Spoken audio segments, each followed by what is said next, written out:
Hi guys, thanks for tuning in to another video on ForgottenWeapons.com. I'm Ian McCollum, and I'm here today at the Rock Island Auction House taking a look at some of the guns that they are going to be selling in their upcoming June of 2017 regional auction. And today we're taking a look at something that just kind of checks all the boxes for a good video. It's a weird looking gun for sure. It has an interesting backstory, at least I think so, and it's mechanically unusual. So we'll take a look at the mechanics in a minute when we disassemble it, but I want to start with the background to this thing. This is, I should actually say, this is an Olympic Arms OA-98 AR-15 pistol. And actually the story behind this dates back to about 1993.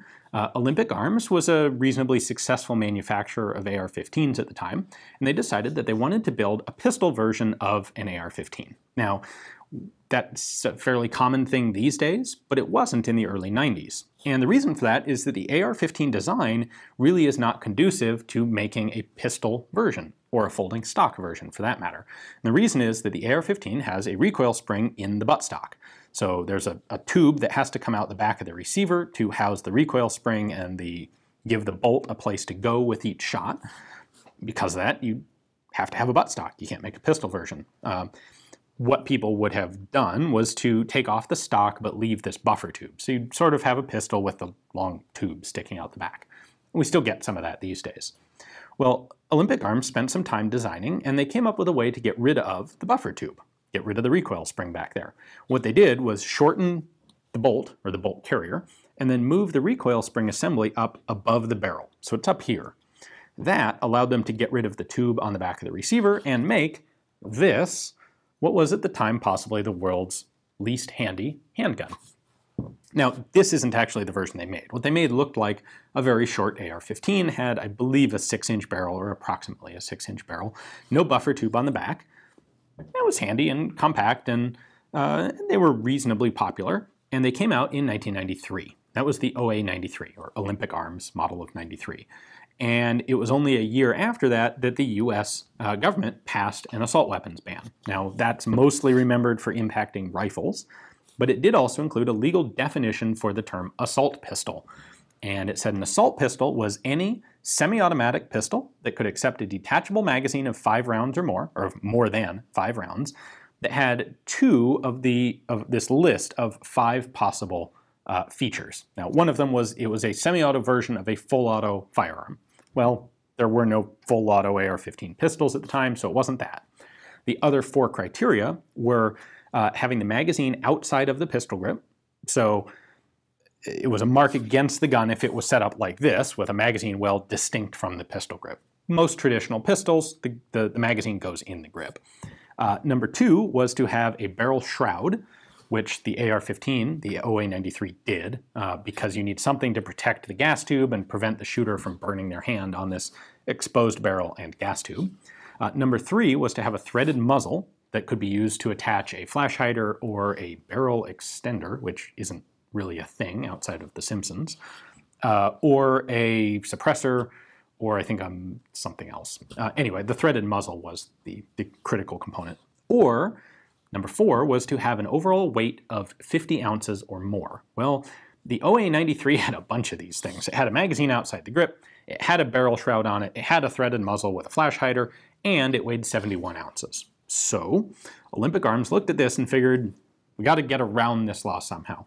And their first idea was to design what they called the OA-96, which was the exact same gun as the 93, but it had a permanently fixed 10-round magazine in it. Now, it was a 30-round magazine body, so it looked like a 30-round mag, but it would only hold 10 rounds, and you had to disassemble the pistol and open it up in order to reload it.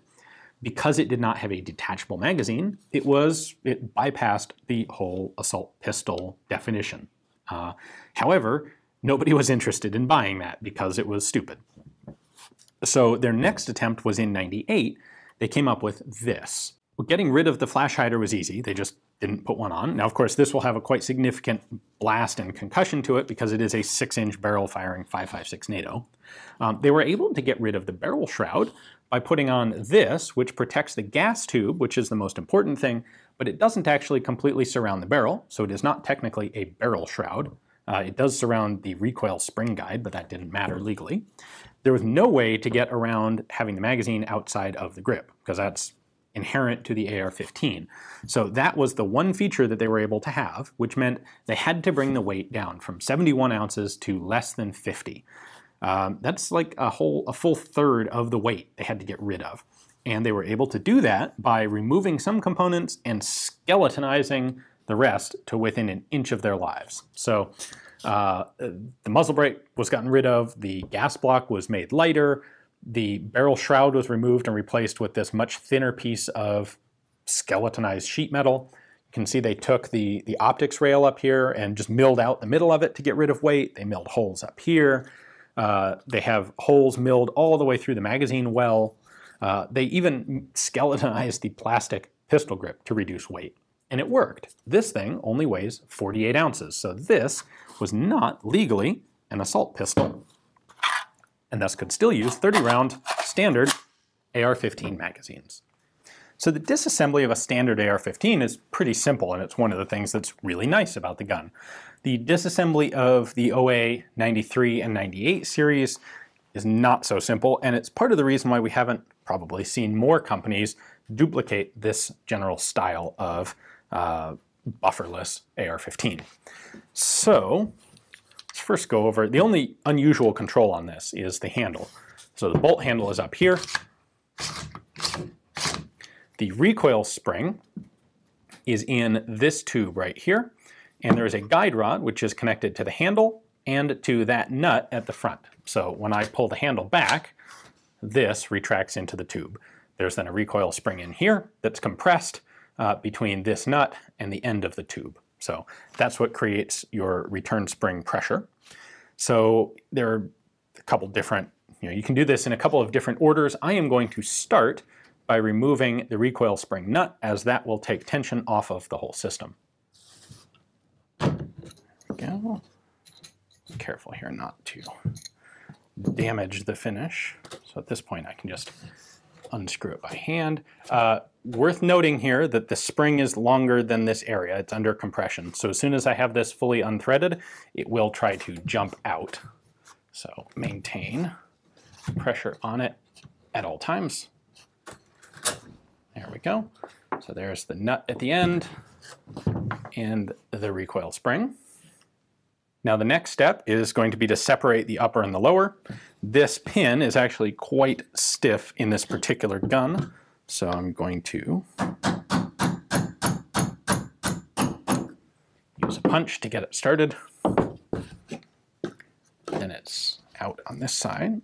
We can pull it the rest of the way out, and then the upper and the lower open up. Now, in order to get the bolt assembly out, I have to actually loosen this whole thing. I'm going to do that by removing these two thumb screws. There is a set of like quasi Picatinny rail adapters on the top of the receiver that this upper block is set into.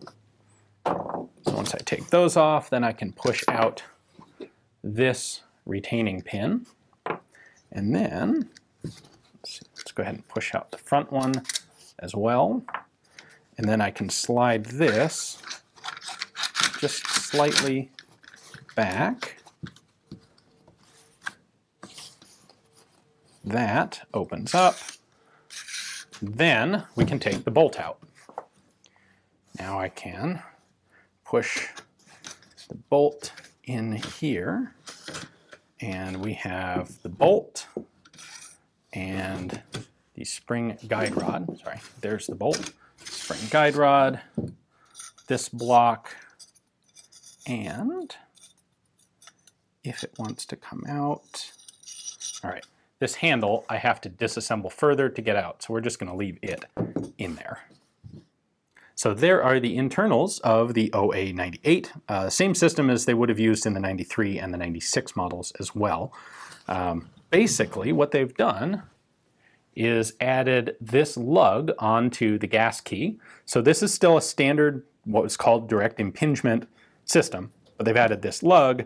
That lug sits in this rod, and this rod has this spring around it, which compresses when the bolt goes backwards and thus creates the recoil spring tension that is necessary. The handle here slides on the very back end of this guide rod. So that's how the handle connects in there. It's a clever mechanical system, but it's also pretty complex, and it's definitely a pain in the butt to take apart when compared to a standard AR-15 system. So I should also point out, we've got these two like quasi-Picatinny rails, and that's what this block sits on. So it slides onto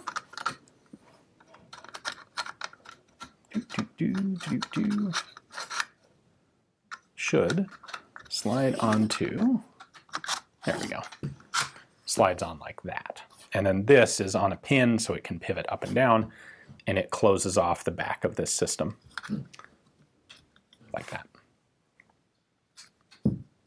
And all of this is made of aluminum, by the way. The upper is aluminum, this is aluminum, the lower is aluminum, the pistol grip is plastic. The only thing on here that's steel, I think, is the barrel itself.